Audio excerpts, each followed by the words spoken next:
হাতে নাতে ধরে ফেললাম, বুঝতে পারছস? আর এই যে কে তুমি? স্যার আমি উঠেছি আপনার রহিম চাচার মেয়ে। আচ্ছা, তুমি রহিম চাচার মাইয়া? আচ্ছা, তুমি যে এই সমস্ত কাজ করতেছো, রহিম চাচা জানে কি তোমার এই সমস্ত কাজকর্মের কথা? মানে স্যার আমি এখানে এসেছি বাধ্য হয়ে। বাধ্য মানে? কিসের বাধ্য? তুমি বলো তো আমাকে। স্যার শুনেন, তাহলে আমি যদি এখানে না আসতাম তাহলে উনি আমাকে কাজ থেকে বের করে দিত। এই ভয় দেখায় উনি আমাকে এখানে নিয়ে এসেছে। আর আমার যদি কাজটা চলে যায় আমার ফ্যামিলি না খেয়ে থাকবে। স্যার আমার বাবা কিছুদিন ধরে অসুস্থ, আমার বাবা বিছানায় পড়ে আছে। তাছাড়া টাকার অভাবে বাবাকে একটা ভালো ডাক্তারও দেখাতে পারছি না। আর যদি এই সময় ওনার কথা মতো আমি এখানে না আসতাম তাহলে আমার চাকরিটা চলে যেত আর আমার খুব সমস্যা হতো। তাই স্যার আমি বাধ্য হয়ে এখানে এসেছি। বাহ, কত সুন্দর! ও তোমাকে বললো আর তুমি রাজি হয়ে গেলা। আচ্ছা, তুমি আমাকে একটা কথা বলো তো, তোমাকে আমাদের অফিসে চাকরি দিছে কে? ও দিছে? না, ও দেয়নি। তোমাকে আমাদের অফিসে চাকরি দিছে আমাদের বাবা। আর তোমাকে অফিস থেকে বের করতে হলে একমাত্র আমার বাবাই বের করতে পারবে, ও কখনোই বের করতে পারবে না। আর ওকে, ও তোমাকে চাকরি থেকে বের করে দিবে। আমাদের বাবা যদি তোমাকে চাকরি দিতে পারে তাহলে আমাদের বাবাই তোমাকে চাকরি থেকে বের করতে পারবে। বা তোমরা তো বুঝাই দিলা, যা করতে হইব তোমাদের মন মতো করতে হইব। আমি তো আমার লাইফটা সুন্দর মতো সাজাতে পারতেছি। আমি তোমাদের খেলনার পুতুল হয়ে গেছি, তোমরা যেভাবে চলাবে আমি সেভাবেই চলবো। আমার তো পার্সোনালি বলতে কিছু নেই। এইখানে গেলে তোমাকে জিজ্ঞেস করতে হবে, ওইখানে গেলে তোমাকে জিজ্ঞেস করতে হবে।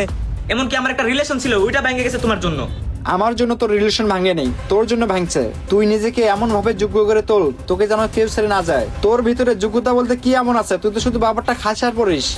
তোর কোনো যোগ্যতা নেই বলে মেয়েটা তোকে ছেড়ে চলে গেছে, আর তুই কিনা এখন আমাকে দোষারোপ করতেছিস। আর তাছাড়া তুই এই পর্যন্ত বাবার কতগুলো টাকা নষ্ট করছস। তুই পারলে তোর নিজের যোগ্যতায় কিছু করে দেখা, সেটা তো পারবি না। আবার তুই আমার সামনে দাঁড়িয়ে বড় বড় কথা বলতেছিস।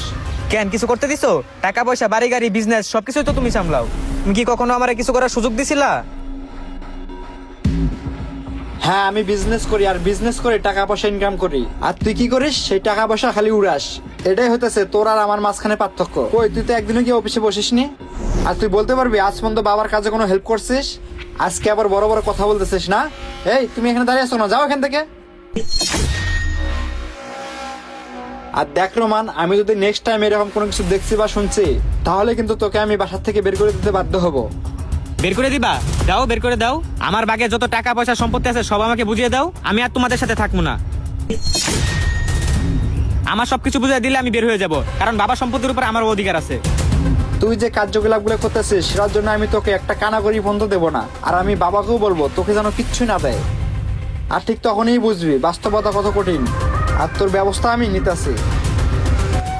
আমাদের বর্তমান সমাজে এরকম অনেক ঘটনাই ঘটে থাকে। তো বন্ধুরা, আজকের ভিডিওটি আপনার কাছে কেমন লেগেছে অবশ্যই কমেন্টের মাধ্যমে জানাবেন। ভালো লাগলে শেয়ার করতে ভুলবেন না। ধন্যবাদ সবাইকে। আসসালামু আলাইকুম।